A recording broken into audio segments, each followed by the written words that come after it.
that it wants to do. But my gut feeling is that it will try to make the CBC better, because it's what the incoming president wants that will be done.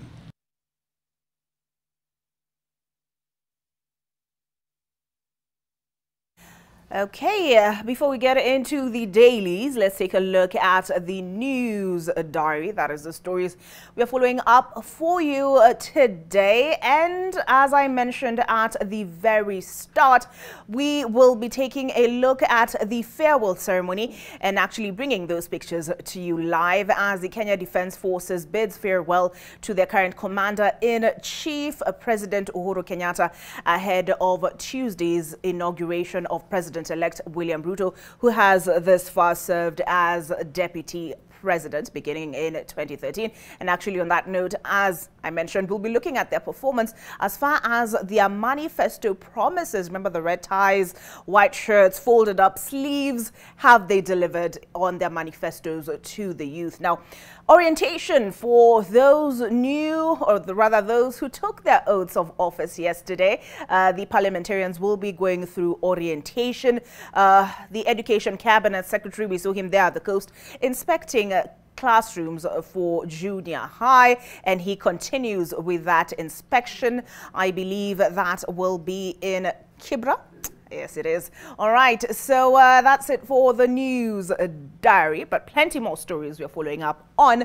And on the front page of the Daily Nation, Queen Elizabeth II, having lived from 1926 to 2022, she had quite the lengthy reign transition.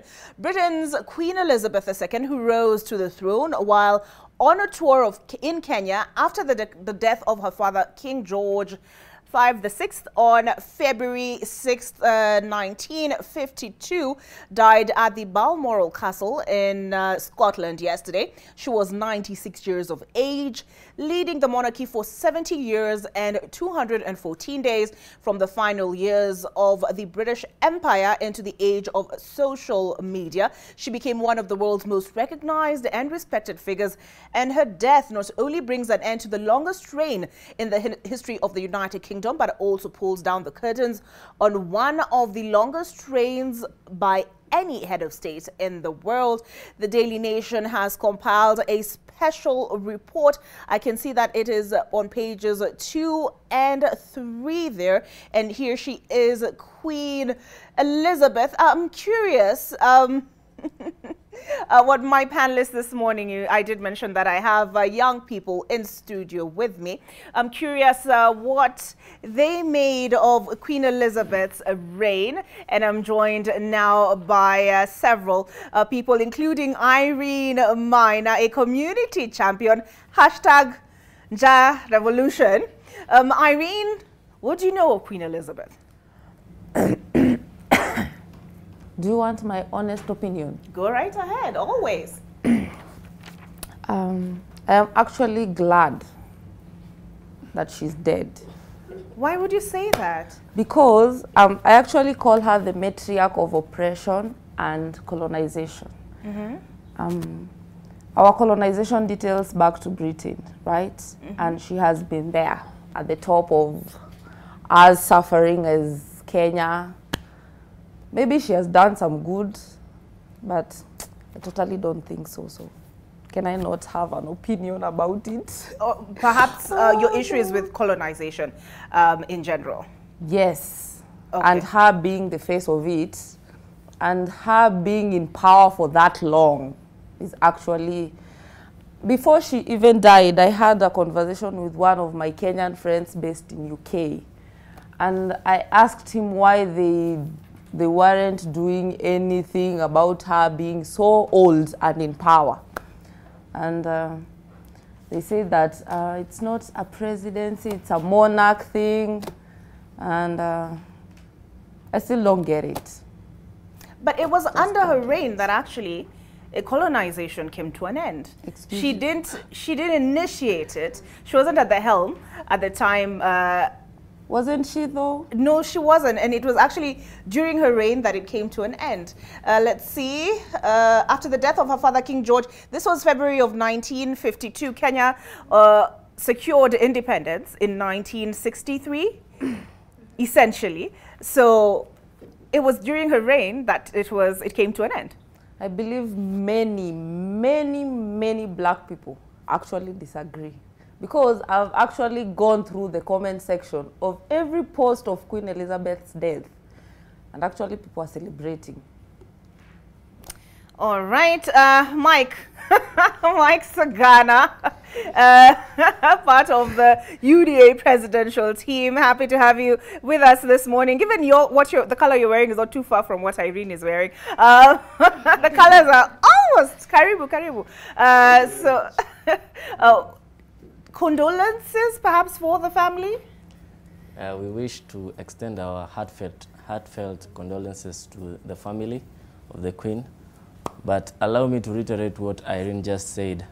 I think I'm happy that she's gone, because the Queen has been there for long. And I'm also happy that Kenyans sent another old man home, because we advocate for democracy, and we should change our leadership.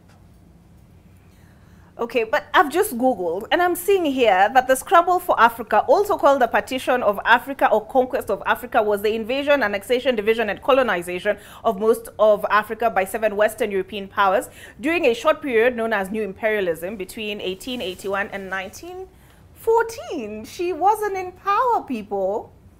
And it was actually when she was in power, or rather when she took up the monarchy, that colonization came to an end. Kaiser Obed, okay. Good morning. I'm Political commentator. Yeah. Do you sympathize? Yeah, I do. Okay. I personally am of a different opinion from my colleagues. Maybe they are not students of history. I could like to give them some history about the Queen. I think you people are viewing the whole thing in a narrow manner. Like, in a way, the Queen was the first like Kenyan president, because she was the one who ensured that Kenya got off, and she was like our prime minister. Years proceedings to 1963, she's the one like who gave off power to Jomo Kenyatta, our first president. And if you read, yesterday I was reading that she was in, there was a place in I don't know, in Nanyuki, or there's a place in Kenya where she was when she was made, when she was becoming the Queen of UK. Yes, it was in Nanyuki. Yeah, so I think I'm of a different opinion, and for you, I heard them say that she has overstayed. That's their norm. That's Britain is a monarch. So you don't decide that you are going to stay in power for a certain period. It is something that is done, like there's a procedure. If you are a queen, it is up to you until you die is when now someone takes over. Like now she died, I think King Charles. King Charles is now the Queen of UK. So King. yeah, the Yes, king. The king. Yes. Yeah, so it is not about that she has overstayed. That's how the system is. It's not like ours. And it's more or less ceremonial now anyway. Yeah, because Yeah. the prime minister is the head of government in UK. Yeah. All right. Hafsa Keen, Mohammed Noor, youth leader. Are you okay with me calling you Hafsa? Yeah, it's okay. All right. Youth leader Wajir. Do you side with Obed, or are you leaning towards the Greys with Irene and Mike? Okay, I actually side with Obed. It's their constitutional right. Actually, it says that he or she should serve until the day he or she passes. So my heartfelt condolences to the royal family. I don't know, but during her tenure, there was a lot of incidents when it came to racism, especially on on her Irene own is daughter. feeling vindicated. You should see how it's like the spirit is moving through So her. I think that's why a lot of blacks are having, you know, these negative comments. During her tenure, I don't know, there's a lot of racism, including her own daughter, Meghan Markle. So, yeah, so. Interesting. All right, she's brought it to full add circle. on? She's brought it back to the Suits actress, now Duchess, Meghan Markle. Irene. I wanted to add something. You said that that it was in her reign that Kenya got Independence. Let me not use that word. Why? You don't believe we're Are independent? we really free though? Because we are still in chains. It's just that we are not in literal chains. We're in chains of debt, of poverty. Like poverty is our new slavery because we cannot rise beyond where we have been set to.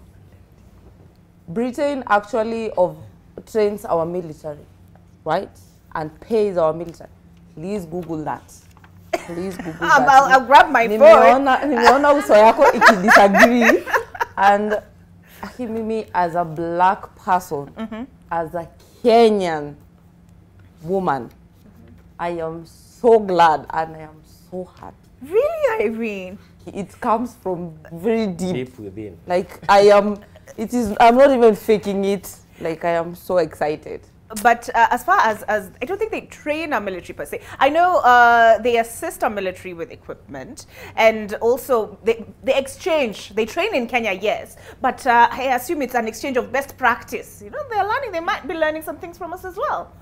Yes, can Keza. I say something? Yes, Please. I can help her because I think she doesn't understand most of these things. When she says that the UK trains our pace, I think with time you should learn that Kenya was colonized by the Britain. So most of our things we do here, we borrow a lot from them. So and countries like UK are first world countries. You can't compare with Kenya. See, like you see now we are having a problem of terrorism, such things. So a country like Kenya cannot go to Somalia to fight with our weapons. We don't manufacture weapons. We don't train. Like, so there is a way you should view the whole thing, because the Kenyan soldiers are not only trained in UK. They are also trained in Israel, in US, and in other countries. So these countries have equipments that are so much better than like we don't. There is no there's a day I heard the government launched a certain a facility for weapons in Ruiru, which I think is not efficient that enough to manufacture weapons. So also, as you view the UK, even if you hate the Queen or the country, should also view it in a positive way, like they help us. Also, as you are learning history, you say that maybe we are not history learners. Can we actually learn our history? Not the history that we are taught in books, our history as Africans. That is a recommendation. But don't we? Don't we learn about our freedom fighters when we're learning, when we're in school and attending history classes? We will be blowing balloons. in here, like, we will be celebrating. All right, I will move on and just flip through the Daily Nation. Continue flipping through the Daily Nation. Queen Elizabeth II, a long life marked by a keen sense of duty.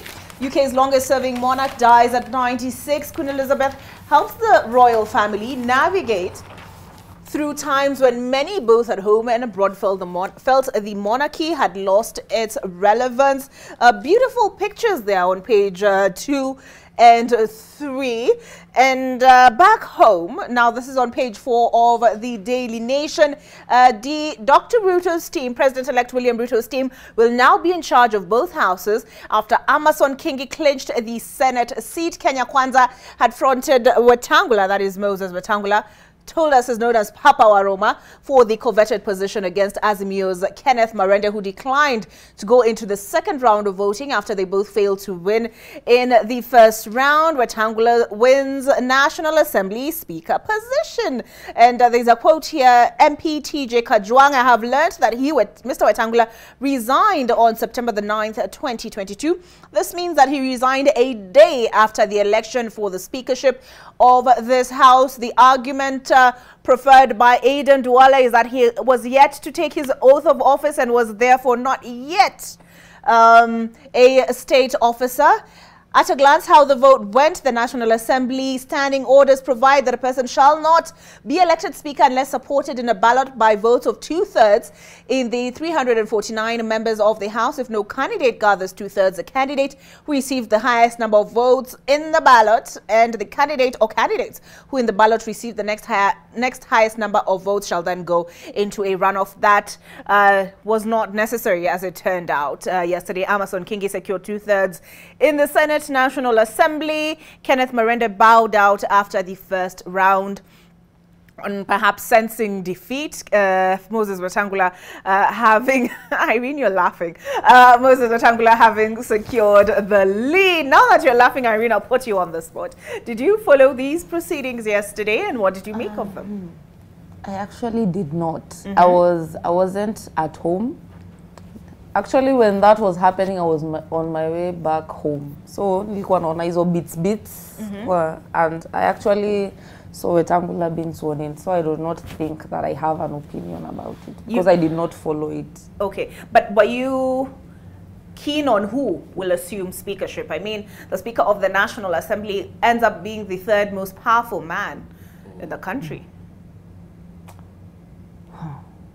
What am I to say? Actually, no. No. I wasn't. All right. Mike. Yes. I think I'm in the Kenya Kwanza team. I was in the UDA presidential team. I had the privilege to be there. And we saw these things when you're coming into an agreement or a political coalition, there are things that you agree. And you know Dr. William Ruto, that guy is a meticulous man. And he plans his things. He doesn't just work through euphoria. So this came as no surprise to you? It was no surprise. We agreed as a party, and it was so obvious that Papa Waroma would be third in command.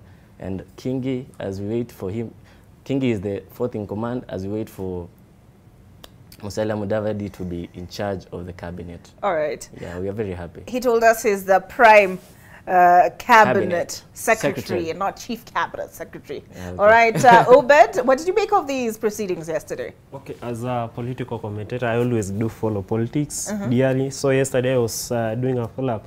I think William Ruto is proving out to be one of the smartest politicians we'll ever have, maybe in Kenya, because you can see right away from his campaigns, you see politicians come during campaigns and tell people, oh, when you elect me, we'll make so and so. So I saw him in Western when he was campaigning during the campaigns, and he used to go there and tell the Western people, kindly vote me in, I'm going to make Wetangula speaker and Mudavadi the chief minister. Now I think no one has a doubt that Mudavadi is going to be made chief minister, because he told us Wetangula is now the speaker of the National Assembly. So I think that's something something politician people should learn from William, that is someone who says a word, and he promised Wetangula, he has made him a speaker. So I think as a commentator, as a political scientist, as a Kenyan who loves politics, you can view William as someone who is very smart. All right, so you say he's proven himself, at least in this instance, a man of his word. Hafsa, did you follow the proceedings? Are you like, it really doesn't matter to you one way or the other? I didn't follow that particularly, but these are victories that we expected. We expected Moses Wetangula to be the Speaker of the National Assembly. We expected Kenneth Marende to be the Speaker of the Senate. So no, not Kenneth. Sorry. Okay. I mean Kingi was in the list for Senate first of all. Okay. Before they changed, yeah. Okay. That's what happened. So these wins are not new to me, and we can see William is already delivering his promises. So we are hoping also, as he emerges into office, the promises he kept to us civilians, he's going also to deliver them. Okay. Yeah. Okay, here's hoping. Look at that man sitting next to you on your right. Hold him accountable. Okay, so during these proceedings, integrity issues emerged both as concerns Amason Kingi and as concerns Moses Wetangula. Did you hear about that, Irene? You said you saw bits and pieces of it. Not at all. Okay. Integrity questions were raised. What do you make of that, Mike? Okay. Unfortunately, I didn't follow the proceedings because I had so many meetings yesterday. We've been having and holding so many meetings. But I think we won't. We know there was a scam involving him when he was in the foreign affairs space. Olive. Yes. Yes. So does that not concern you? Allow me to interdict a bit, but anytime you were planning, I also vied in the Kasarani parliamentary seat, and anytime you're planning to vie, Moses Wetangula won the Bungoma Senate seat. So when anytime you're planning to vie, you must be cleared by the EACC. So there's no way Wetangula would have vied and he has not had any clearance from EACC. Okay, but what about the argument that was proffered by, who was it in the House? I think it was TJ Kajwang. That is just a clown. That's perhaps not a fair assessment. He's yes. a learned friend, an advocate. Yes. So he raised the issue of the House itself finding that, and Ledama is the one who raised the question of these people. He was saying these people should have been cleared by the authorities, but good point. I take your point that for him to vie in the first instance, he must have been cleared. Yes. But IBC standards are perhaps not the same as that of those that the National Assembly should hold. The House itself, TJ proffered, had found him unfit to hold office as regards that scam, although they claimed that the report was not adopted by the House. But as a young person living in a country where President Uhuru Kenyatta told us we lose 2 billion shillings a day. A day. Yes. Don't you want whomever occupies this office to be above reproach? Yani not even a cent, a whiff of scandal. He has clearly said that William Ruto is already proving himself right, yeah? You can clearly see our inauguration budget is around 200 million, yeah? Something slightly below what Uhuru Kenyatta used. So I know William Ruto for a fact, and I know how he works, and this government will be the best government we'll ever had. That I promise. Your optimism is encouraging. Yes. Do you share his sentiments, Obed? Yes, I think to some extent, because Ruto is young, number one, and when you study, you are told that when the young people are in power, okay, I can call him young because he's not the age of his main opponent, who was Raila. When someone like William is in power, then you expect a government where we are going to have a very idealistic government, a revolutionary, which is going to go out of their way to make sure that they fulfill the promises they give to Kenyans. Like I heard when he was, the day he was sworn in, his running mate could say that they could wake up at 3 and find William is up. And he's up doing something, planning something. So I hope once he gets to status on Wednesday, the swearing in is on Tuesday. Yes. I think the very day. I think from Wednesday, it is all system go for the country. And we could love to see his administration work. And maybe to comment on something about EACC, which you said a while ago. I think this country must end this politicalization of the institutions, whereby a certain institution becomes effective when they are on when someone is being questioned, but when the other side is being questioned, now they keep quiet. Like someone could ask, what of the EACC? Did we hear them question the credential of Marende and the other guy from Azimio was flying on Senate? No, they were quiet. So I think the law is being applied here selectively. They should come out and ask if it is Weta here and the other side here. Then we could say now they are fair. But now someone could say that they target some people. Yeah, thank you.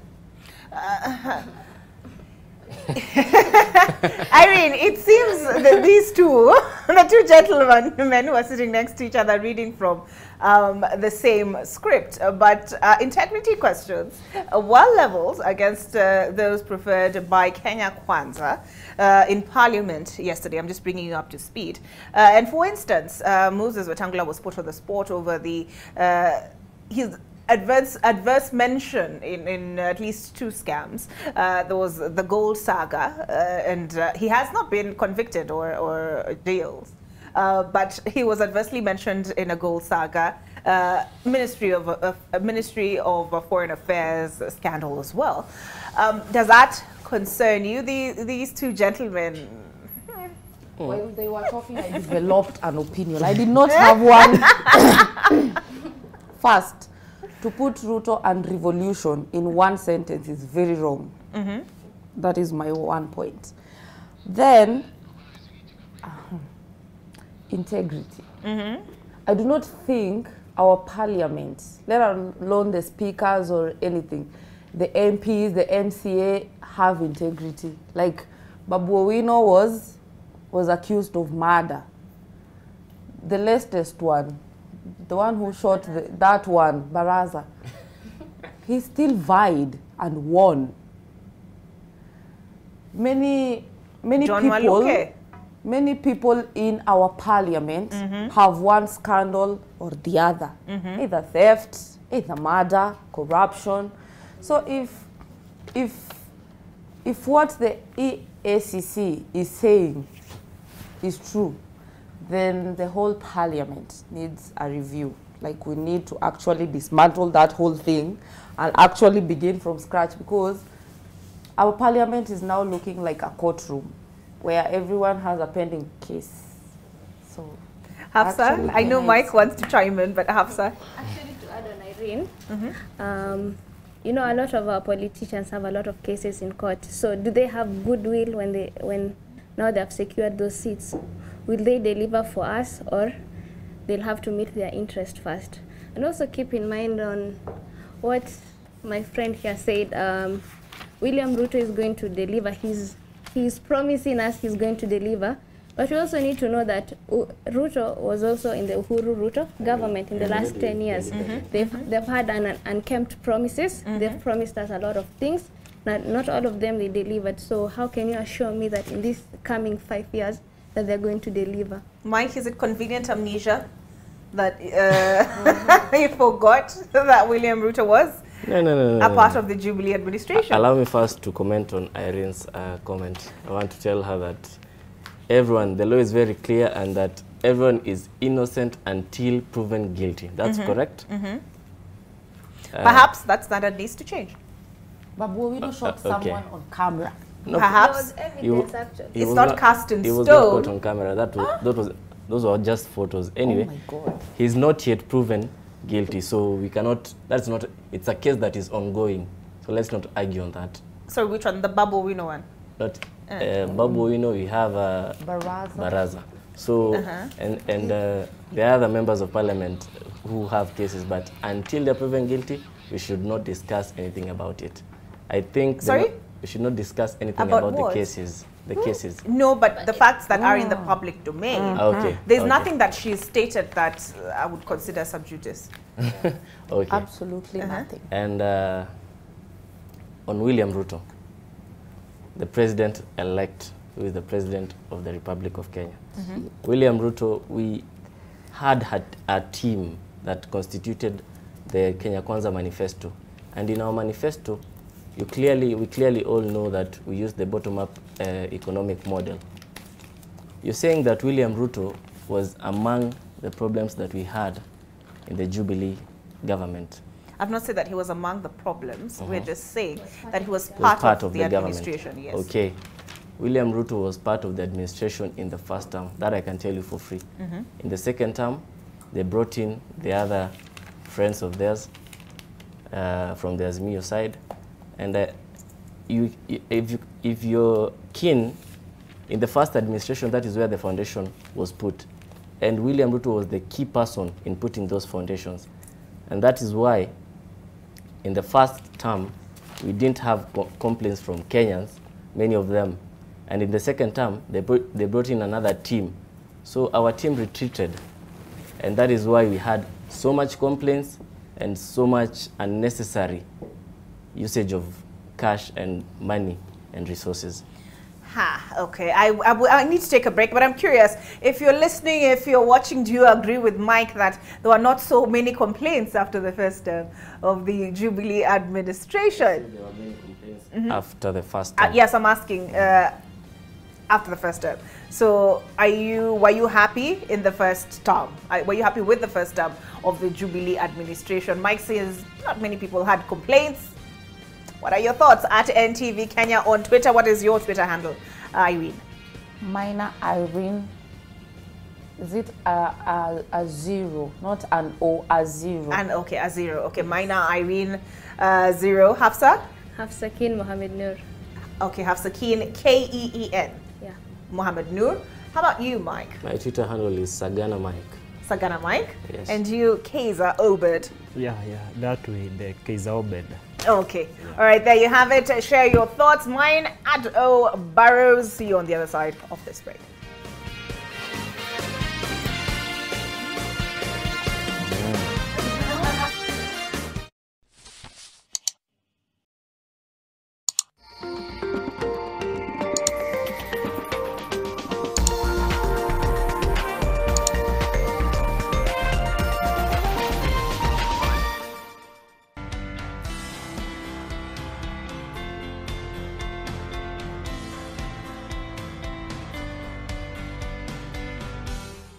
Difficult times ahead for the business. But with all that being said, I really need to finish this meal. Okay, I'll have one. First you twist it, and then you lick it, and then you dunk it, and then you eat it. Dust off your Subaru and upgrade your Lexus, because Coop Bank is now offering 100% financing on used cars. With Coop Bank pre-owned car financing, anyone with an income can walk into a second-hand dealership, select the car that best suits them, and get financing from Cooperative Bank. To find out more, walk into a Cooperative Bank near you for details. Terms and conditions apply.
Your generosity imesaidia kuignite a love for reading in our children.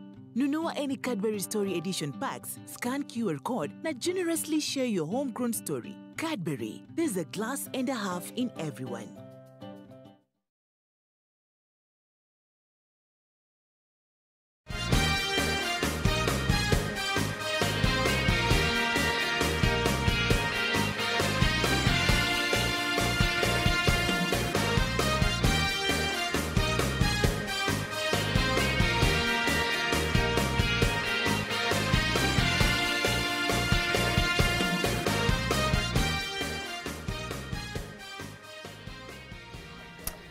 Hello, welcome back to AM Live. And this morning we are getting the youth perspective. Before we took the break, we were looking at integrity and the integrity question that plagues the 13th Parliament. We had the Interior Cabinet Secretary Fred Matiang'i warn that 40% of those who occupy that house, Kenyans risked electing 40% wash. Right?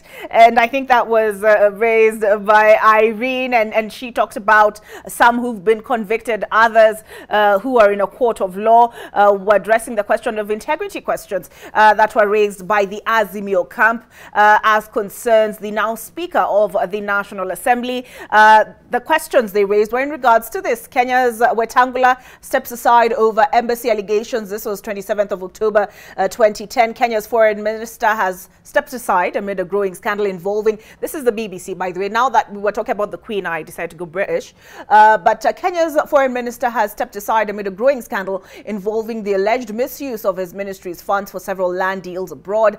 Moses Wetangula, who maintains his innocence, made his announcement as MPs, I beg your pardon, were set to vote on his suspension. A parliamentary report recommended his removal until claims over deals for new embassies were fully investigated.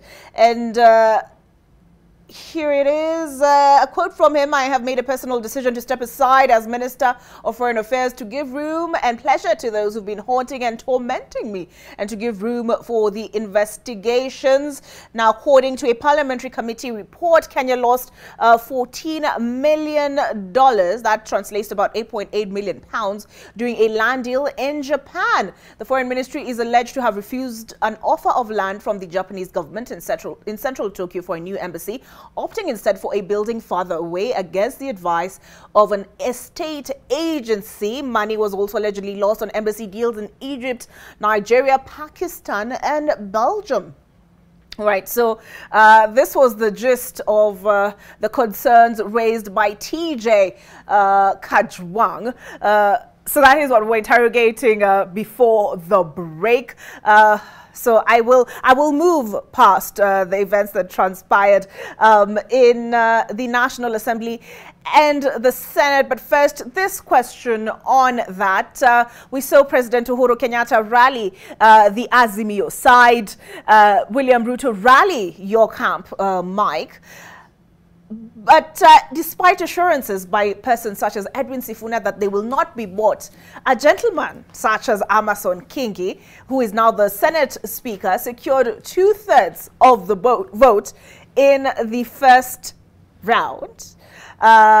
We saw the Menti North Member of Parliament, I believe it is, Dawood, say somebody received a call, one of his fellow independents, and was offered up to $500,000 shillings. Dawood says he didn't pick his calls, but these did it surprise you that allegiances shifted one?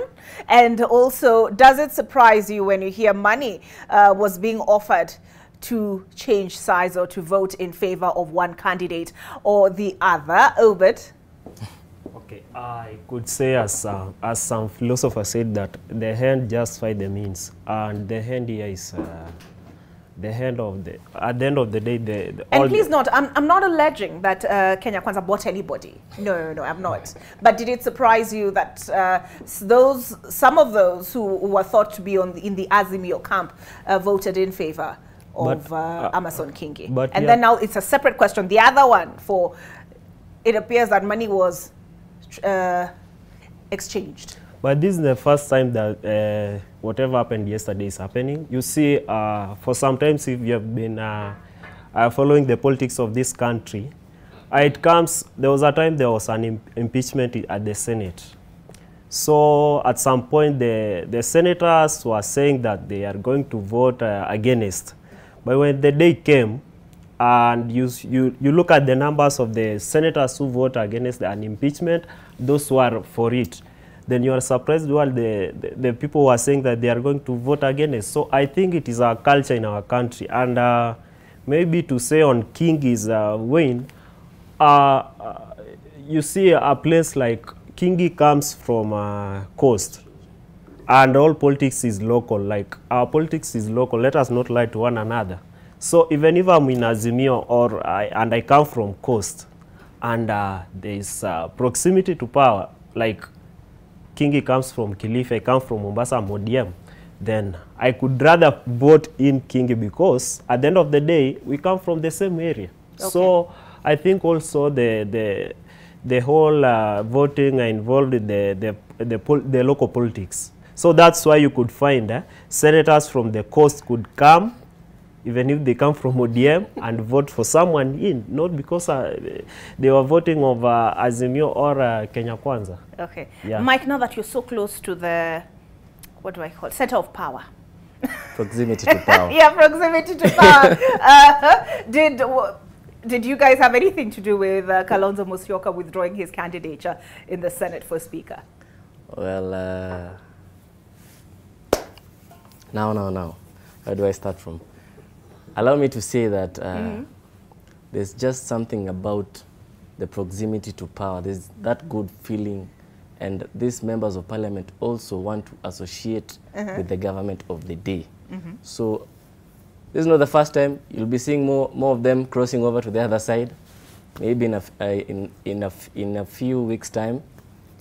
I think I'll just reiterate what my good friend here, Obed, has said. There's that proximity to power, and also I think the politics is so local. So it's all about the advantages of the regions that we have in Kenya. I think we also saw that during the campaigns. So it's something that, yeah, and the influence also works. Are you saying these elected officials are interested in what do I call it, preserving themselves?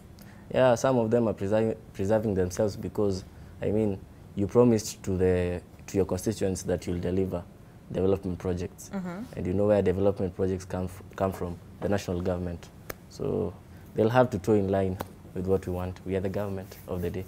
Okay. Is it yes. okay if I ask Mike a question? Go ahead. Go ahead. Okay. Do you think it's safe when everyone is shifting to the Kenya Kwanza coalition? Well, I don't think it's quite safe, but we have Wajakoya.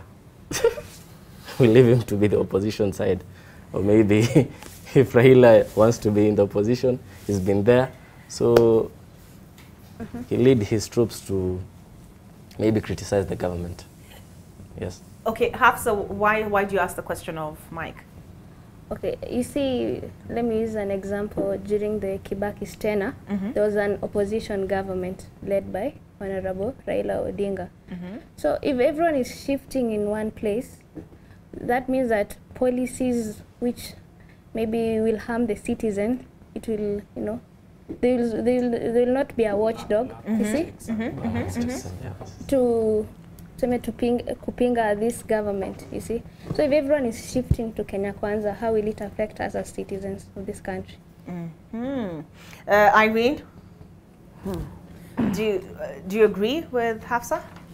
I do. We actually need someone who will hold this government accountable. Wajakoya.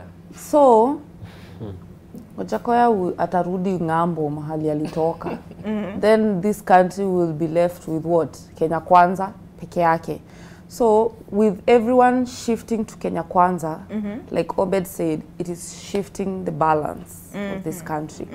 There will be no good to the bad or the bad to the good.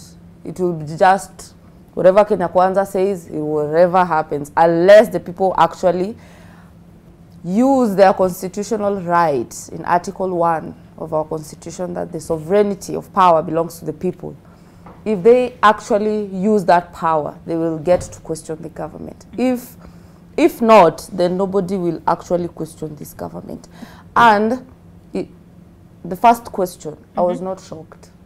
If money was involved, I will not be shocked.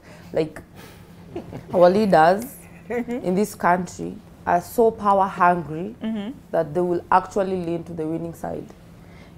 If Azimio had won, people from UDA will be running to Azimio. Like, it's just a roller coaster of what has been happening. It's not even new anymore. I'm not shocked. You're not shocked. So, Obed, if this is about political self-preservation, right? How wanasiasa kuchunga maslahi yao, then who looks after your interests? Okay, maybe to add on what my friend has said, I think Kenya is growing a young democracy. And it is really unfortunate that we are seeing people shifting towards the government, which is not okay with me.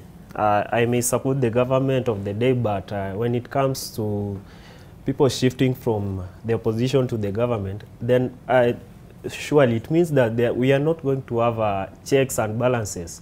Like I'm imagining in a scenario where we have something before the floor in parliament, and you find that MPs voting for it unanimously. You see, now they are going to be pro their interest, not the citizenry. And we are the one who elected them in. So I think it is also time these MPs make up their minds and know why we elected them in, because at the end of the day they are going to come back to us. Like in 2027, if someone was elected on an Azimio ticket and shifted to UDA and supported the government of the day, maybe the government has had scandals. Maybe I'm just thinking, because we couldn't lack scandals in any government else everywhere in the world. Always every government has a scandal. So I'm thinking the citizens can get hungry and send such people home. So I think MPs like the ones I've been seeing shifting camps, and I think that the register of political parties is another, can I call it useless? Because I saw... Guys, this morning, what's going on? I saw before elections that they were signing, I don't know, pre-election agreement. Yes. You could not shift from one. But seriously, just the other day, before even MPs were sworn in, I saw some MPs have shifted, come to the other side. So Yes. I think let us develop our democracy, and the only way we can develop is empowering institutions that can ensure that our democracy grows, for sure. Because we are a young democracy, we could also want to be at the stage where the countries like US, UK are. Yeah, so for that to happen, we must have a functional opposition and government. Okay. Yeah. FYI, that was a concern raised by Ledama Olekina yesterday. He was speaking to Duncan Haemba. You can find that full interview on NTV Kenya's YouTube channel, so take a look. But that question of these pre-election pacts was raised by him. Mike, part of the criticism that Kenya Kwanza levels against the handshake is that it decimated the opposition, and therefore there were no checks and balances. But now, by recruiting all these members of parliament to your side, are you not creating a similar situation? An imbalance of power? An imbalance of power. I mean, it's on record that our President, Dr. William Ruto, has clearly stated. I mean, we are keen on ensuring that we deliver our manifesto. So that is what we are keen on, and we'll need these members of parliament to deliver the manifesto. I'm very much sure, and let it go on record, that even if they are shifting their allegiance to our side, we are very happy as a team, and let them come in large numbers. Even those who are in Azimio, we welcome them so that we can actualize the Kenya Kwanza manifesto. I haven't answered my question.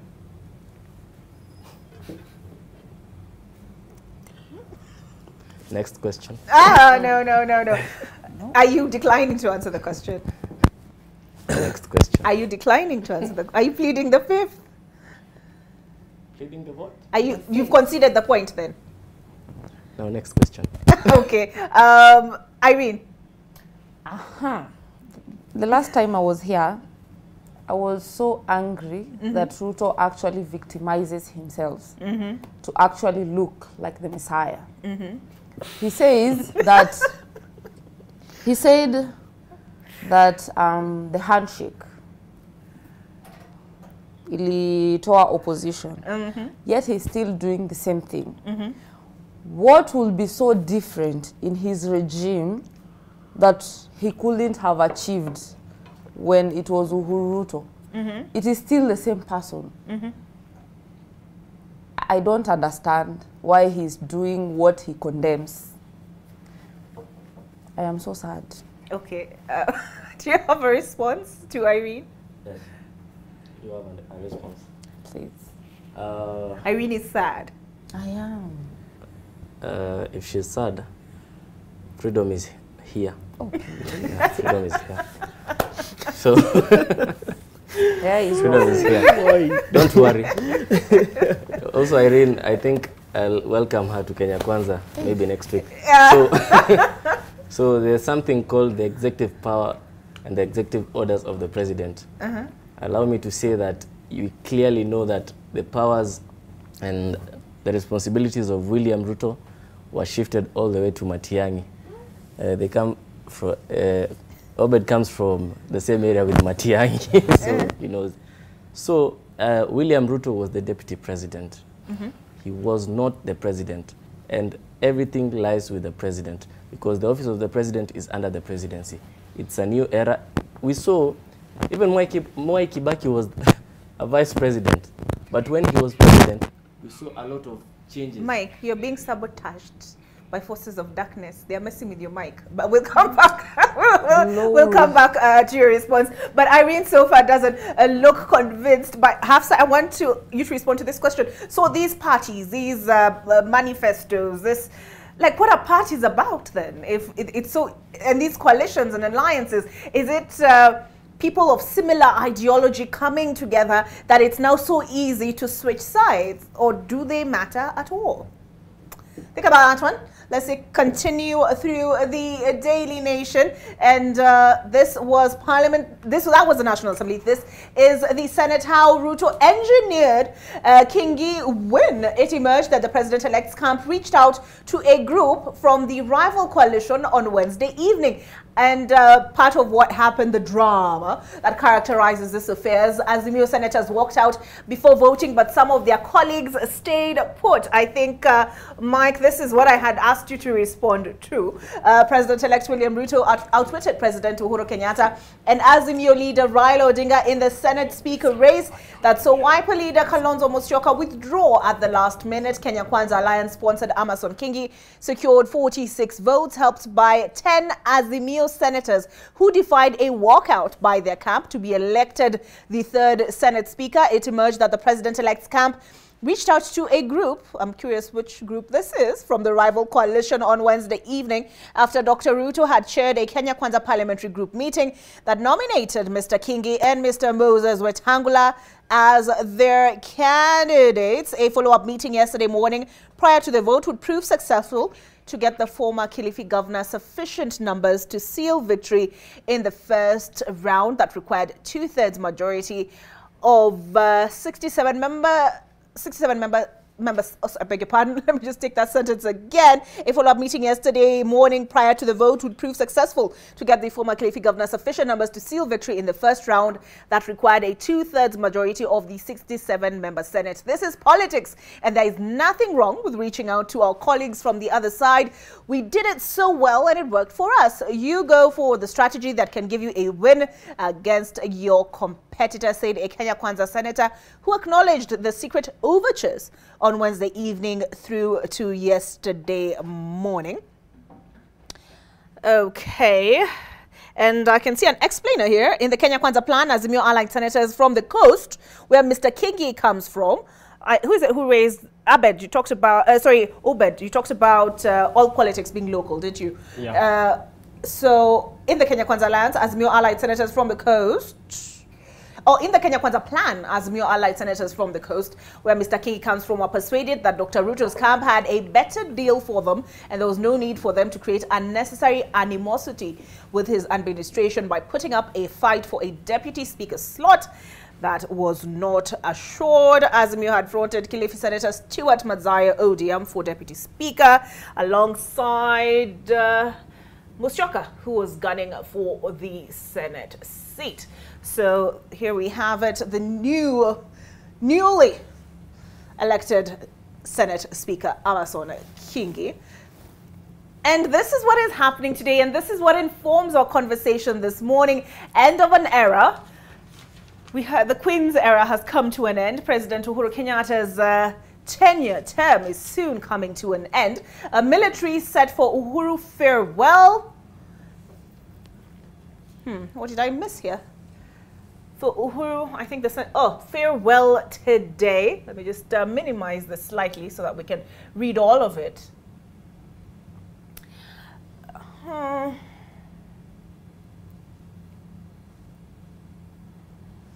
I should invite one of you tech-savvy young people to assist with the touchscreen.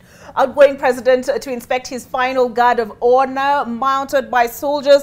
An elaborate military farewell ceremony for outgoing President Uhuru Kenyatta will take place at Ulinzi Sports Complex this morning, followed by a symbolic escort out of the defense headquarters as the Kenya Defense Forces bid goodbye to their commander-in-chief for the last 10 years. The two-part event will be the second last of President Kenyatta's constitutional the two-part event will be the second last of President Kenyatta's constitutional mandates as his term draws to an end on Tuesday, when he shall hand over the reins to Dr. William Ruto.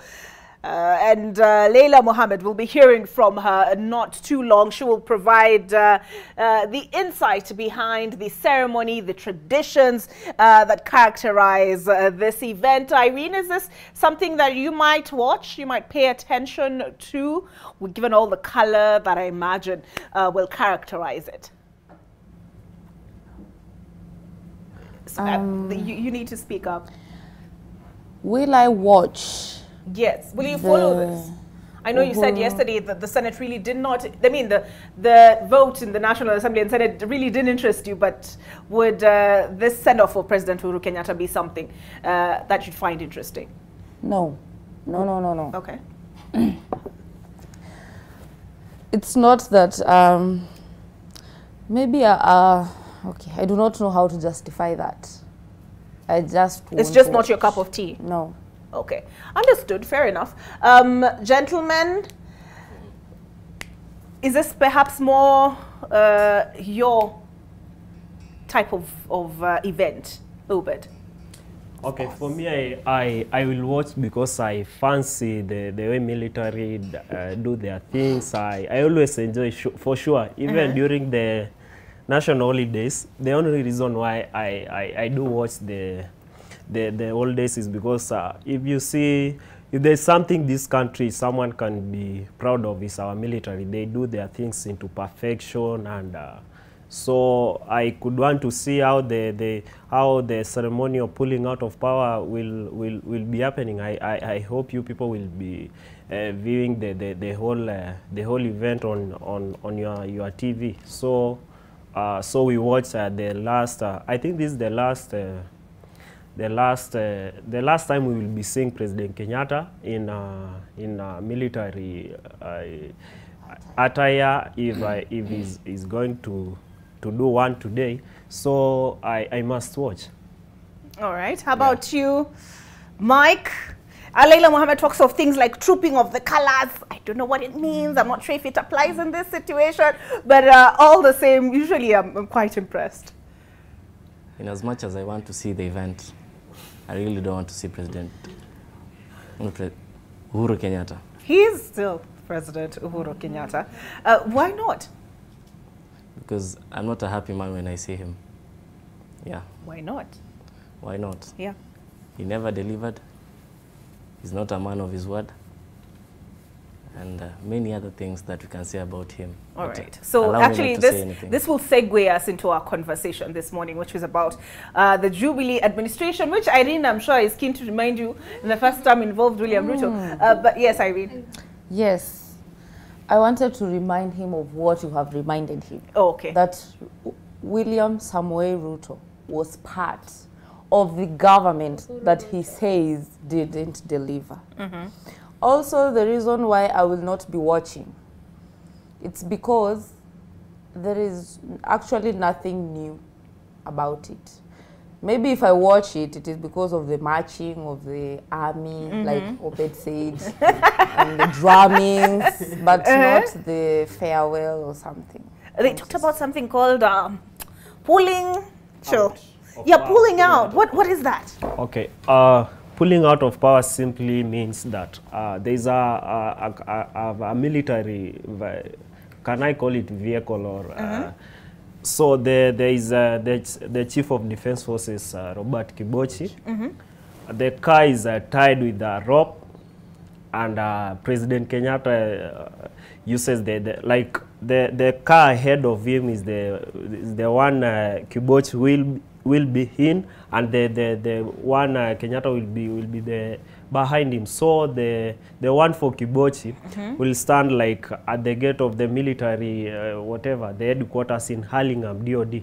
So they will try like pulling him out of power. Like it is a symbolic thing. I think it happened in 2012 when Kibaki was getting out of power. I watched, and like it is more of what happened yesterday in Bunge when Turi, they closed the Bunge, then they exchanged some, I don't know the constitution and some whatever the standing orders of the parliament. Yeah, it is more of the same. It is a ceremonial thing. So once they pull him out of power, there is some honor, like 21 gun salute. Yeah, so that's what it simply means, pulling out of power. And there's a special vehicle for that. Yeah. Okay. Yeah. Leila Mohammed that informed me, she's the resident expert on all these things. And she told me in addition to the gun salute, which I'm not, don't ask me those questions, but there will be a hip hip hooray. Today's show is called The Last Hurrah. I'm sure that's the part where Mike might close his ears, put his hands over his ears. He says there's nothing to hip hip hooray about as far as the Uhuru administration is concerned. So we get into that conversation now. And did the Jubilee administration deliver on its manifesto promises to the youth? I'm curious. Oh, I beg your pardon, Hafsa, I didn't give you a chance to comment on this. I did not. But I can comment right now. Yeah, go ahead. Personally, I'll watch this because I have so much respect on the military. My dad was part of the Air Force. Oh. Yeah, I'll have to watch this. From Kibaki's tenure to Uhuru, we've watched it as a family. It's actually a farewell party for him. Mike might say he did not deliver, but we cannot actually say that he didn't. You know, we also see there's some advantages. There's some improvement he made, for example, in the infrastructure. And if he's going to criticize Uhuru, I think he should also pinpoint that Ruto was also in that government. Okay. Yeah. All right. So, was it all bad? Hafsa says, you know, perhaps not. It doesn't have to be either extremes, jubilation or tears. She says mixed bag. Yeah. Mixed bag. Okay. So, yeah, I'm curious. Irene, did you vote this year? No. Actually, why am I saying this year like it was such a long time ago? Last month? No.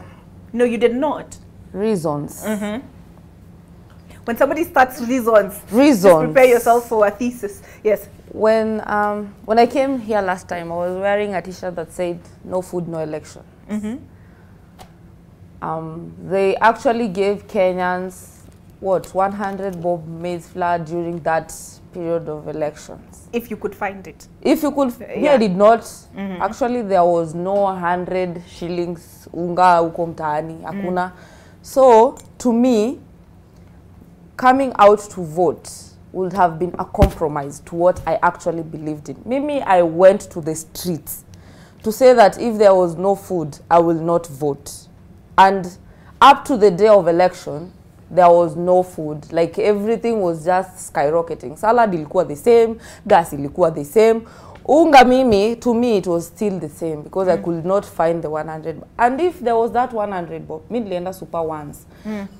And that 100 bob flour came with a condition that you should actually buy items worth this amount so that you can actually purchase this one, as if they're giving you for free. And my question was, if I was coming that Refu to come to look for 100 bob flour, do you think I have the 200 bob to actually buy the other stuffs to actually afford the flour? So, Mimi, actually, Uhuru Ruto government failed me as a youth. I am very angry as a youth because I was failed. And to actually vote will be a compromise to myself. But Irene, isn't that counterproductive? Because you're given a choice. The person who moving forward will make that unga affordable? If it was, let us take part with the two that were actually on the top. If it was a Ruto I was voting for, he was in the government, he had the chance to lower the food prices. If again it was Raila I was voting for, he also was in that government. So there was no new face that I was actually looking forward to vote for. Nobody would have made a difference for me. Okay, okay. Hafsa? You see, you cannot also say that the cost of living was affected by the Uhuru Ruto government alone. See, there was also external forces. For example, the Ukraine war. Ukraine war also, it had some effects, especially when it came to gas. And inflation, this is high cost of inflation. It not only in Kenya alone. Britain also occurred. A lot of countries had high inflation. So I don't think you can say that it's only Uhuru and Ruto government that caused the increase in cost of living. You need also to check on other external factors. I do. But yes, the Ukraine-Russia war had an impact. But there were things that were within our control that didn't happen. Like which one? My friends, sukuma wiki inatoka Ukraine. Ama mayai tunatoa Ukraine. But mayai ni 15 shillings. Where does the fertilizer, all the farm inputs come from? But the government, No, the government that was that. in actually promised you to do what with fertilizer. Did they though? Did they though? That's a valid point. Did they though? Okay, so she says she didn't vote, and I've just remembered, Hafsa, I didn't give you opportunity to respond to the question of parties and ideologies, but we'll come back to that. Did you vote? Not really. You too? Okay, I took my voters registration, but the workplace that I was doing and the place I was voting were in two different places. So Also, you were not able, it was out of your hands. Yeah. This would have been your what time to vote? It would have been my first time. It would be your first time to vote? Yeah. Okay, Irene, had you voted, this would have been your what time to vote? Second time. Yes. You voted in 2017 or Yes. You voted in 2017? Yes. So that was your first time, but not this time? No. Okay. What about you, Mike? I still have my point on. Okay. So I voted.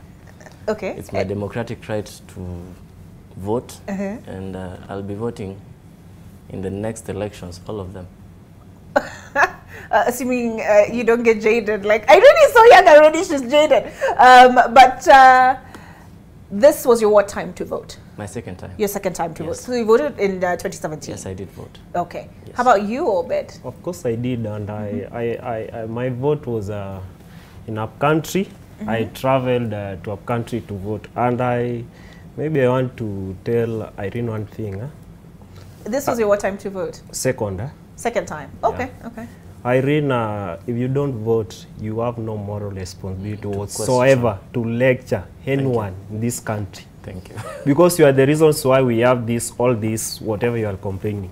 You don't go out to vote, and you come here telling us, oh, so and so. Why didn't you go out and vote for anyone? I voted in 2017. That is why I'm here to question that government. I am not questioning the government that I did not vote for. The presidential candidate were 4.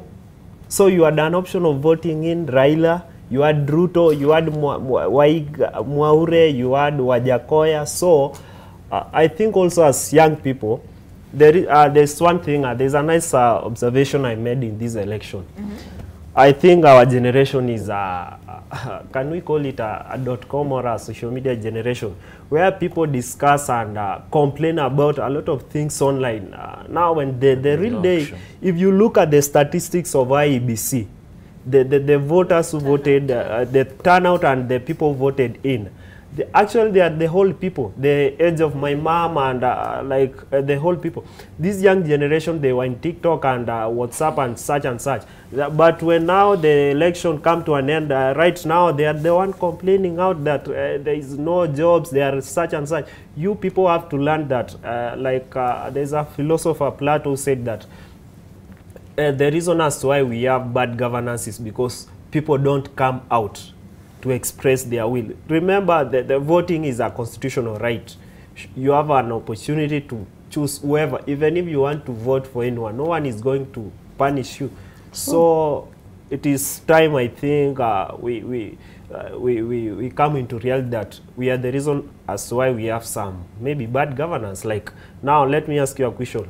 If you never voted in for a president, what of an MCA? You see, there are leaders who you interact with one-on-one, MCA, governor. These things affect you. The road you are using in your home, in whatever. Even if you don't vote in for a president, because the president, maybe you will never meet him and you will never come to your place. But an MCA you can approach.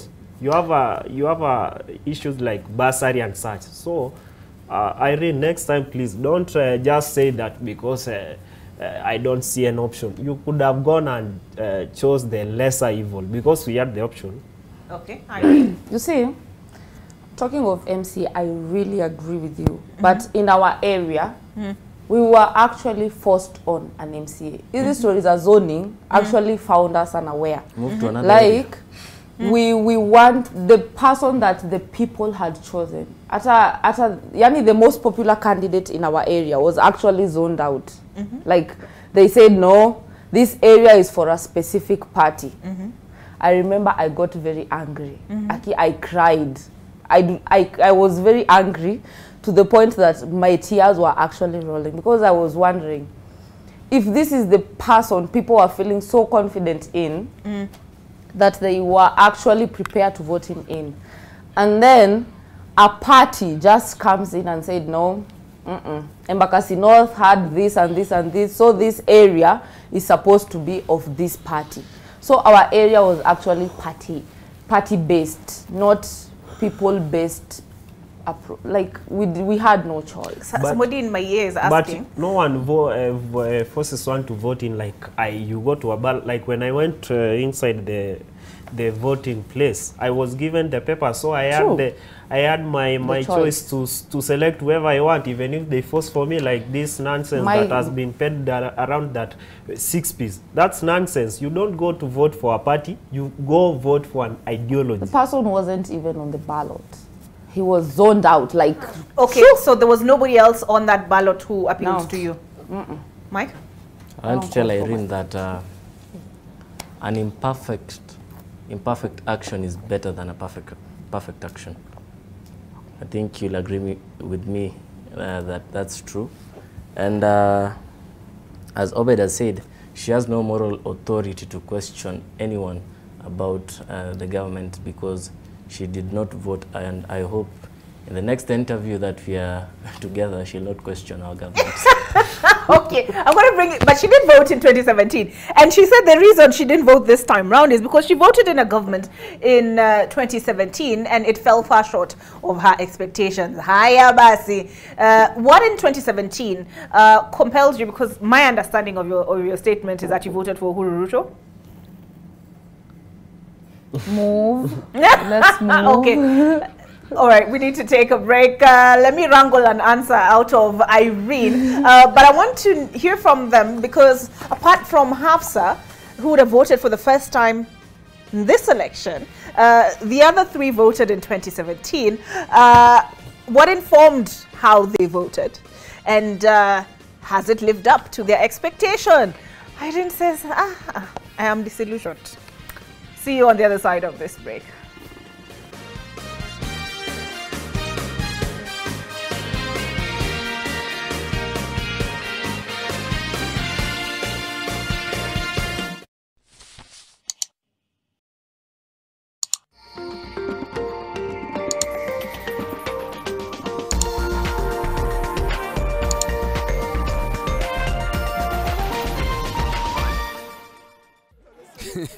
But I know that meat looks tender, but maybe not so much when your chest is burning. Remember what happened the last time? Hey, dude, you don't listen, man. Are you testing yourself? I tried looking out for you, bro. Hey, you see now? How's the hot bud? Look now, it's burning. Do not hold back in any situation. Eno gets to work on the 6 symptoms of heartburn fast. What? You do know you said all of that out loud, right?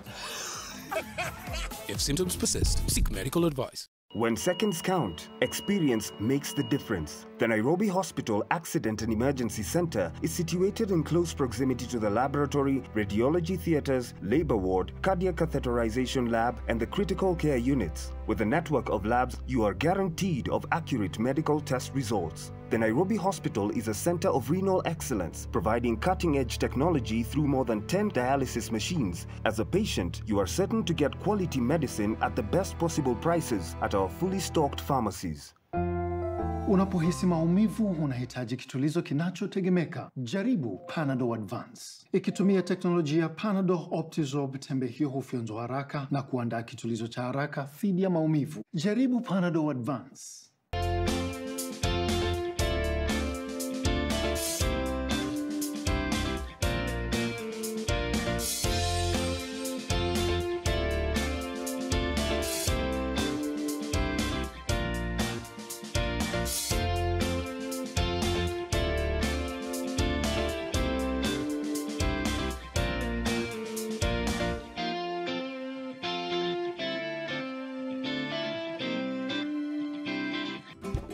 Now, this Sunday on Property Focus, here at Sarge Ceramics Showroom, everything I can see, everything I'm stepping on, everything I can touch is being sold within their flagship premier modern retail space. Now, we're looking at everything about tiles, what you need to know about ceramic, porcelain, decorative, complementary tiles, technological trends, all of that within this episode here on Property Focus on Sunday at 5:30 p.m. And you'll get to tour with me, Peter and Gigi, as we look at one of the best showrooms in the country. Get peace of mind and protect the ones you love with the power of Dettol Bar Soap.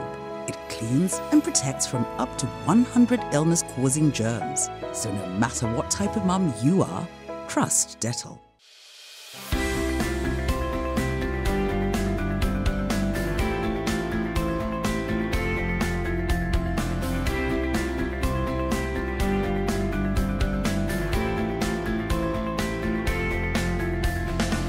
God is always engaged in our affairs. He's engaged in your life. He's engaged in the life of our community. He's engaged in the life of our church. He's engaged in the life of our nation.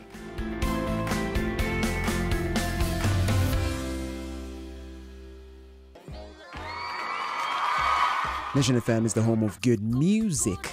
I want to find out how many people in this building believe just that. So we're going to do a sing-along challenge, and I want you to come with me. Let's go check it out.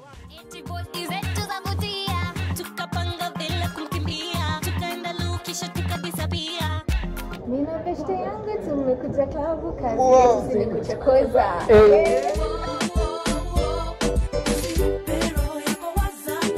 Wapi tofauti yake nao sina noma naye. Tumekuja chokoza.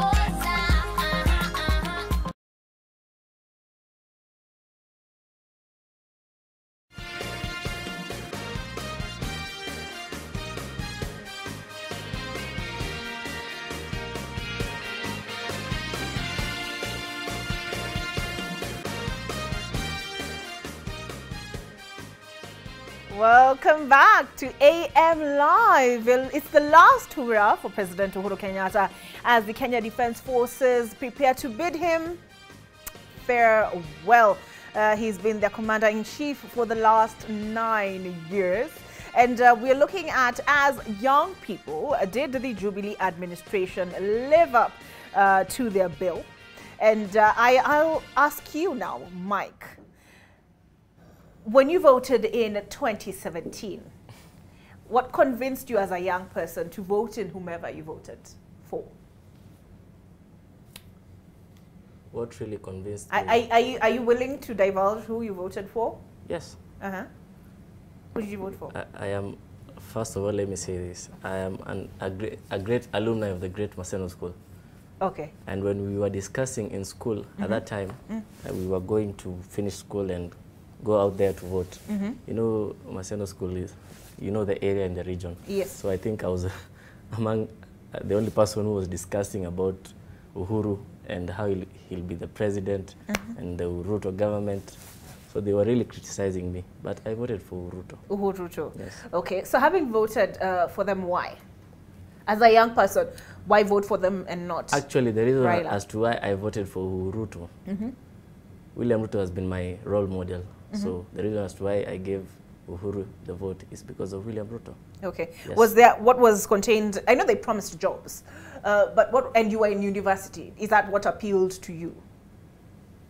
Partly yes, because we thought that maybe what they promised is what they are going to deliver. But along the way, we saw distractions from the other side, and what happened, happened. So as a young person in the course of their second term, what were you looking for them to do? In the course of the second term, I was Yes. not looking forward to anything because I knew the government is not there anymore. No, but at the point at which you were voting, you must have had aspirations. Oh, Yes. at that point. Yes. Well, I thought the promises, like for example, what you're saying, the jobs. We have so many graduates out here who are suffering. They are working left, right, and center with brown envelopes. So we thought the internships they promised and the jobs they promised us, those are things they should have delivered. And that is why even in our Kenya Kwanza manifesto, we are planning on reducing capital-intensive projects. We do the labor-intensive projects so that we create more jobs for the people out here. Because you might find someone has done a certain course, but that person is doing another job. So right now, I think also our youths should change the mentality that maybe you are a lawyer, you undertook the law course, you should now change the mentality and even do business and even undertake other jobs that you can do, because the life you're living in, it's very miserable, and I really sympathize with our fellow youths. Okay. Yes. So in your estimation, that promise has gone unfulfilled? Okay, that one has gone unfulfilled. Okay. Yes. All right. How about you? Hi, Irene. Hi. Let me hear from Obed. I'm coming to you. Obed. Yes. How many presidents have you known in your lifetime? Kenyan presidents? Yes, Or Kenyan presidents. I know all of them, like no, forget history. Yeah. How many have served in your lifetime? Okay, when I was born, Moi was ending, so I never saw Moi. Like I was so young. But Kibaki, when Kibaki was president, I can tell you I saw it. I used to watch him on TV. Kibaki and Uhuru. So I can say 2. Maybe now the Ruto is 3. Okay. Yeah. All right. So tell me, what informed how you voted in 2017? Okay, in 2017. Because that was the first time you voted. Yeah.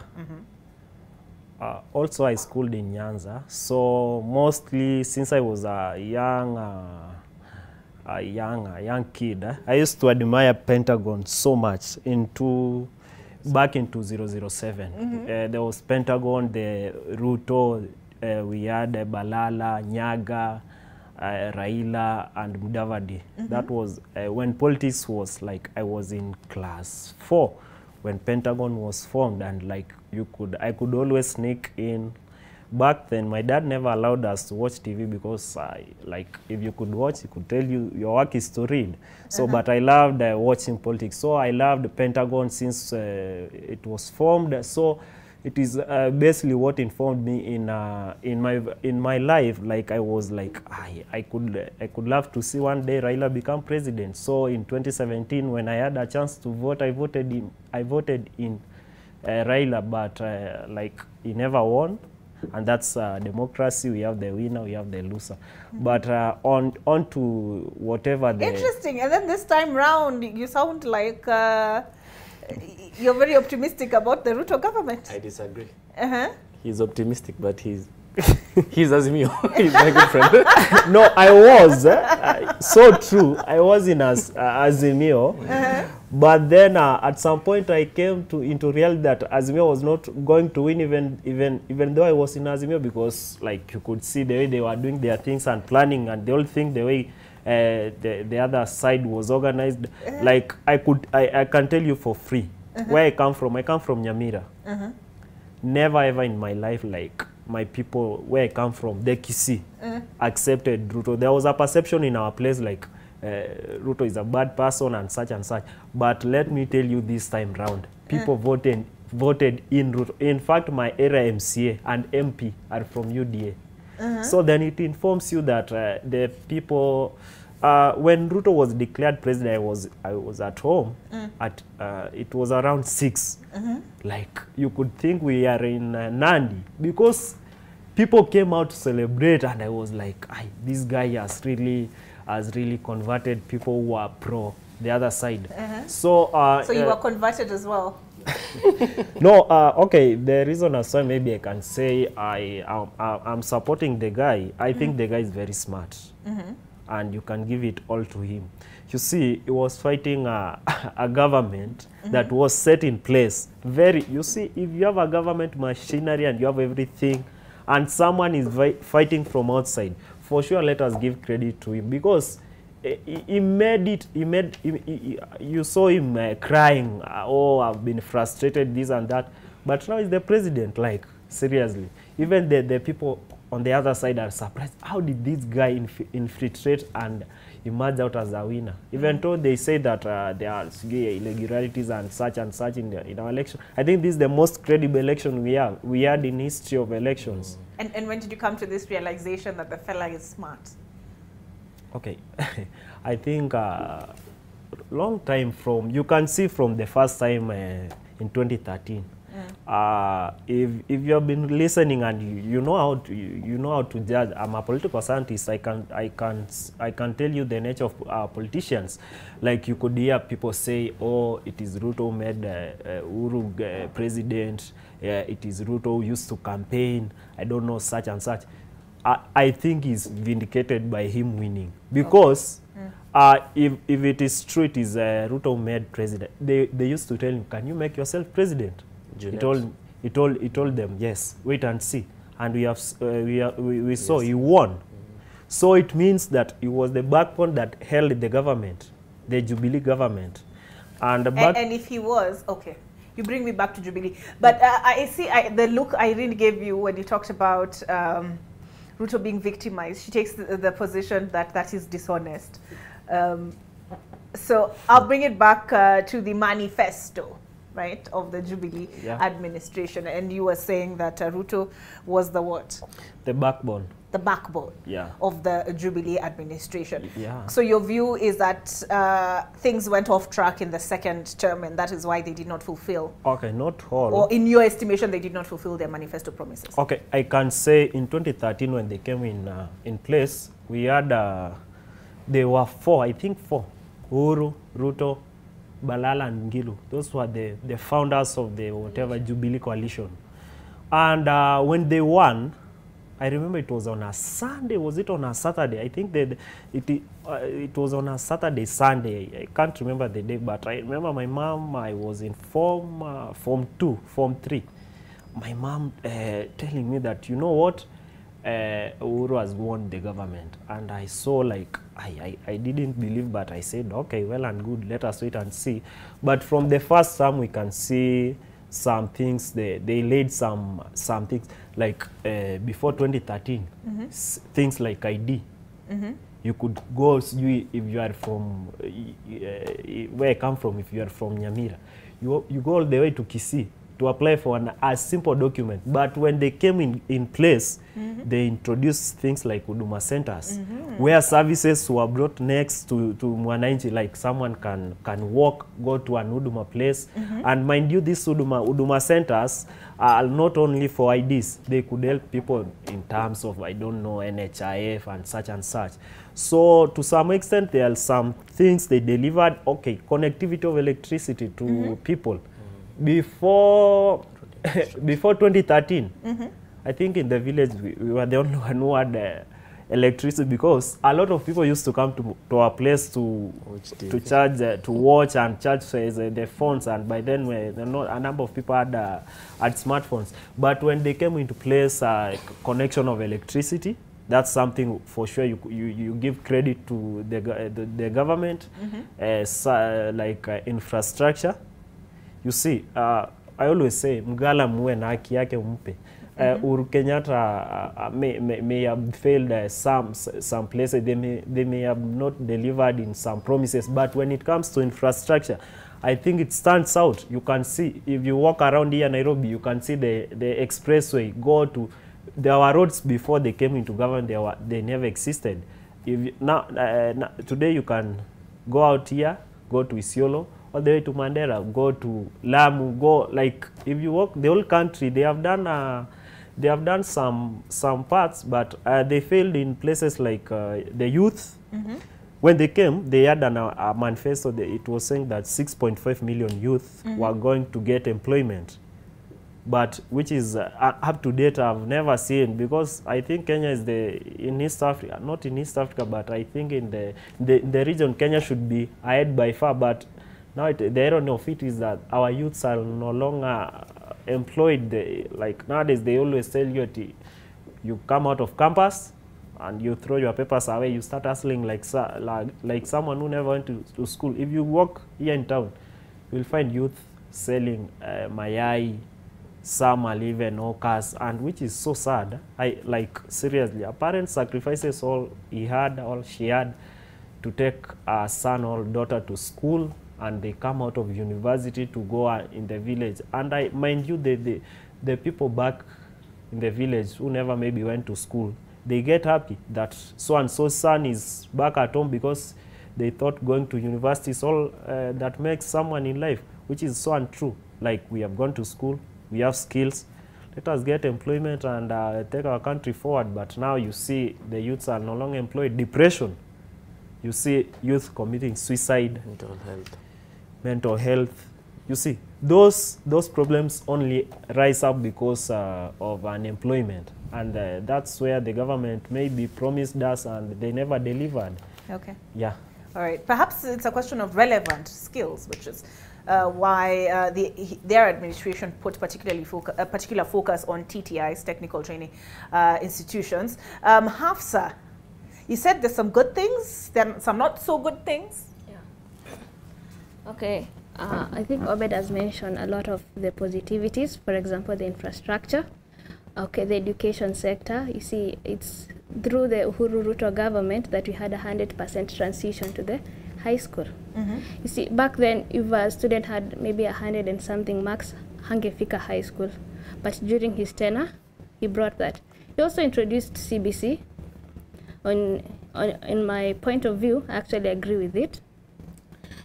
Check also on the healthcare sector. The First Lady Margaret Kenyatta brought in the Beyond Zero campaign, where she had a hashtag where no woman will die while giving birth. So her aim was checking on the maternity and child healthcare, so which is a plus for the Uhuru Ruto government. On the negativity side, I'll talk of corruption.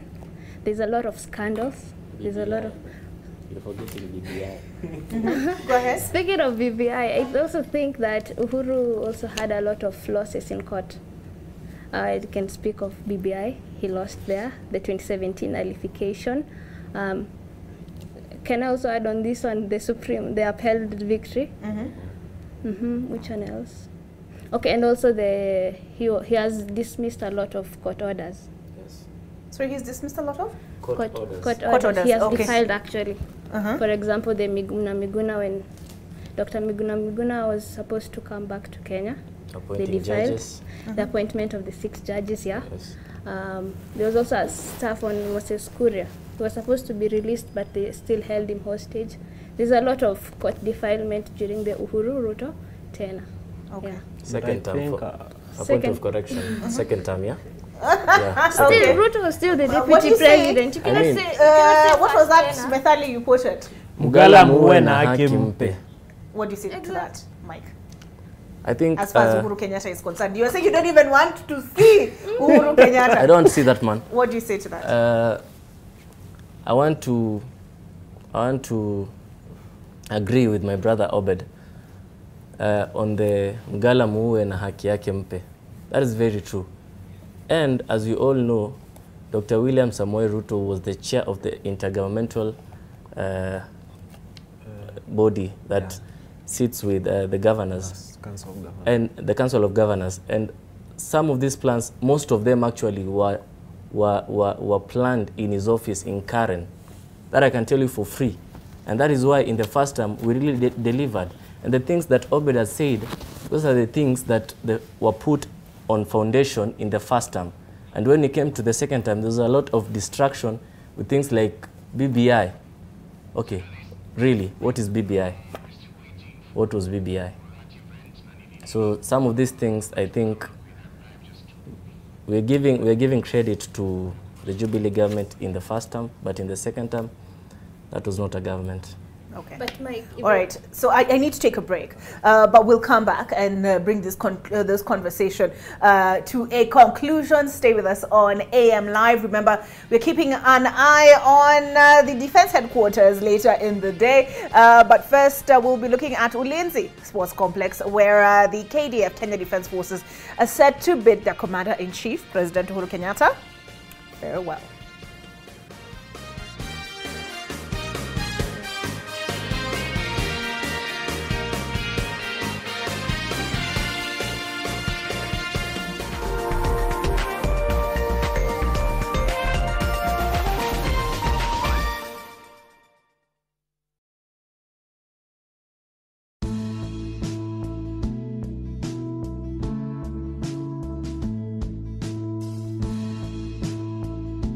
The Nairobi Hospital Accident and Emergency Center is manned by well-trained doctors and emergency nurses who are focused at saving lives. With a network of labs, you're guaranteed of accurate medical test results. The Nairobi Hospital is a center of renal excellence, providing cutting-edge technology with over 10 dialysis machines. Unapohisi maumivu, unahitaji kitulizo kinachotegemeka. Jaribu Panadol Advance. Ikitumia teknolojia Panadol Optizorb, tembe hiyo hufyonzwa haraka na kuandaa kitulizo cha haraka dhidi ya maumivu. Jaribu Panadol Advance.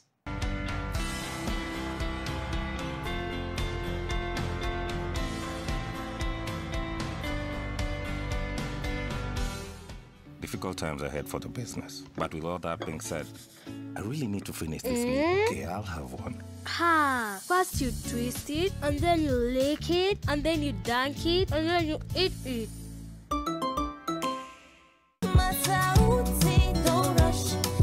This week on The Trend, nothing short of entertainment. Take your opinion, step in it, dust.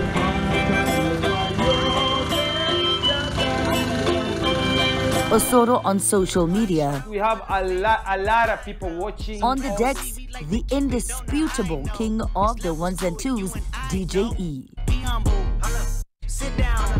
Hosted by your girl, Amina Abdirabad. All of this going down this Friday on The Trend, only on NTV. The Trend, in association with Techno Camon 19.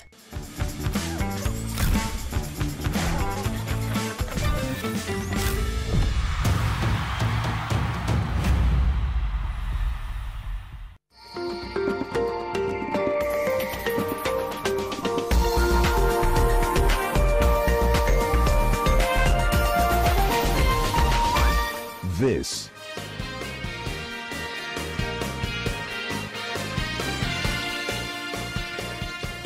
Get back on AM Live. Hafsa, you had a response for Mike? Actually, I had a question. You see, Mike is basing these failures for Uhuru Ruto only to Uhuru, because Uhuru was the president, Ruto was his deputy president, and all powers starts from the president. So does that mean if in these 5 years to come, if William Samoei Ruto fails to deliver, we will not be blaming Rigathi Gachagua? My friend, I think you did not get me. There's a time that the executive order Uhuru gave an executive order that the powers and responsibilities of William Ruto were transferred to Matiang'i. He did not state that. He did not say the powers and responsibilities of William Ruto. He did not say that, to. but we are all adults. We can comprehend everything that was there. You see, William Ruto was just a deputy president without... It was a ceremonial one. Ceremonial. But he still occupied the official residence in Karen. My friend. He enjoyed the God. That is mandatory. That's a constitutional it's a constitutional right. He's the deputy president. But on the side of powers, William Ruto was not really in government, as I can put it. So allow me just to answer you that if William Ruto... Okay, I'll not just say that word, but we are going to deliver. We are going to deliver. That is all I can say for today. I didn't. You look ni genuine ama. That is very genuine. So, what made me vote in 2017? The promise of jobs, which haven't actually been delivered at all. They actually promised 1.3 million jobs every year. Those are 5 years. And actually youths are more jobless in this time than I have ever seen before. Like graduates wamelala Uhuru Park na masters. I also want to talk on the expressway. I do not know who talked about it. Obed. Yes, infrastructure is good, but the expressway came at a cost. I have my friends in Mukuru kwa Jenga that their houses were actually demolished. Like Mukuru kwa Jenga was swept, like iliangushwa chini yote. By who? For the kujengwa of expressway. I'm talking of the expressway. What did it come at a cost But of? they were Was it worth it? Was it worth it to declare all those people homeless for a road that I cannot access without paying? How is expressway serving me as the common mwananchi? What if I do not have that money ya kulipa expressway? So I will never use that expressway in my entire life. Alafu tuseme mimi I'm from Mukuru kwa Jenga. I am homeless and I cannot access the same road that made me homeless. The CBC. CBC is very effective, but it is very costly. What of ule mtoto mwenye ako huko ushago and anakaa na shushu yake na hana smartphone? Then what? Huyo mtoto hata soma? So in as much as they were positive, but they come at a very, very high cost. Like, yes, Uhuru Ruto government actually delivered on the lighting, izo stima, they delivered on some. But the very crucial ones were the ones that weren't delivered. Your housing, like, wase wanaishi maisha duni. Like, if you visit me, kuna wakati nilikuwa nasema, if I had a chance to talk to Uhuru Ruto, I wouldn't even talk. I would take him to the slums, kwa hizi mageto, and you see. But that should be a personal effort. Like, let her finish her point. Like, if you promise to actually have easy mass housing, whatever, reconstructing ama kuzitengeneza, why didn't you hire? On the maternity, someone, it is you who said on the maternity.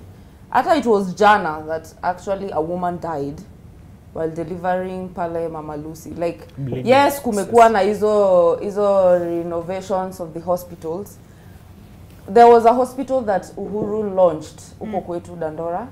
But sahi ukienda, there are no medicines. Like, it is just there. It is just a building that is there. Hakuna equipment. Hakuna, like, if mimi nimegonjeka in the middle of the night and I go there and there is no medicine. But are you aware health was devolved? Wait. Chill. How do I get help if there are no medicines? Like, hakuna madawa kwa mahospitali. Then is it because the nurses are not being paid that they are actually being, yani wana neglect their patients? Women are dying of childbirth in hospitals that are government funded or government sponsored or whatever that thing is. Watoto wanakufa. Like, juzi I had a friend whose baby died because alipelekwa Pumwani. Pumwani it's supposed to be free. And on arrival, alikuwa pelekwe theater. She was identified as a theater patient. And actually, alifika saa 8 usiku na alikuwa napelekwa theater the following day saa 8 mchana. And then that baby was supposed to be transported to Kenyatta. And then Kenyatta says that I want equipment. And I'm like, okay, that is one of the case that I know that actually has happened because of lack of equipment, lack of medicines. So if I am talking of hurrah, I do not think I am hurrahing of the 9 years, because the most important things to us were the ones that weren't accomplished. All right. Obed, the first health, I know you're talking about health being a devolved function, but the health facilities she's making reference to are the ones that were opened by NMS, Nairobi Metropolitan Services, as part of that handover of functions that took place under Mike Sonko's administration as governor of Nairobi. So mixed bag is the sense I'm getting from you guys. Apart from Mike who is categorical. You dear damn. Thank you very much for joining our conversation this morning. Irene Minor, community champion, #Nja Revolution. Hafsa, Wajir youth leader, Hafsa Keen Mohammed Noor. Did I get it right? Yes. All right. Youth leader, Wajir. Mike Sagana. Thank you. UDA presidential team. Yes. And we've also been joined by Kaiser Obed, who is a political commentator. Kaiser, what are the origins of that name, Kaiser? Okay, there was I think a father who sold my dad a car back in 19 or early 2000. So by that time I was young. So my dad took the name from the guy, and I gave it to me. Okay. Yeah. All right. So you were named after a father. Yeah. All right. So thank you very much, the four of you. Thank you for watching AM Live on Fridays. As always, it is a youth perspective. You've heard it here. I've been your host, Olive Burrows. Do keep your eye on NTV. We have Leila Mohammed at the Ulinzi Sports Complex, where the KDF is set to bid farewell to President Uhuru Kenyatta ahead of Tuesday's inauguration of President-elect William Ruto. Thereafter, there will be the pulling out ceremony. Is it called pulling out? Let me counter check that. Pulling out ceremony. Yes, I have the invitation here. Pulling out ceremony. Pulling out of the outgoing Commander-in-Chief of the Defense Forces in the afternoon at the Defense Headquarters, Hurlingham, Nairobi. So perhaps steer clear of those roads. Good morning.